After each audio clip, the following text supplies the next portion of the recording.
এটা একটা সিরিজ রয়েছে, এখানে বলতে হবে 15th যে টার্ম এইভাবেই যাবে, আর 15th টার্ম কত হবে। 2 এর স্কোয়ার থেকে শুরু হচ্ছে, এইভাবে যাবে 15th স্কোয়ার অবধি। দেখো এই ক্ষেত্রে আমাদের একটি ফর্মুলা রয়েছে, n into n plus one into 2n plus one, নিচে আসছে 6।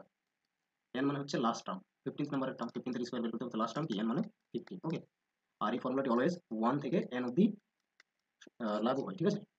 তাহলে 15 হয়ে যাবে, 15 প্লাস ওয়ান মানে 16, 15 ইন্টু 2 তাহলে 30 হচ্ছে প্লাস ওয়ান, তার মানে 31, আর নিচে থাকছে 6।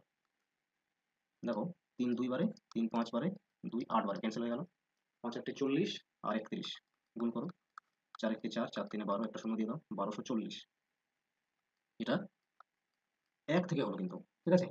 1 এর স্কোয়ার থেকে 15 এর স্কোয়ারের টোটালটা আমরা পেলাম, কিন্তু আমাদের এখানে 2 থেকে চাইছে, তাহলে 1 বাদ দিয়ে দিতে হবে এখান থেকে, তাহলে চলে আসবে answer 1239। Option number 3 correct answer হবে। আশা করছি বুঝতে পেরেছো।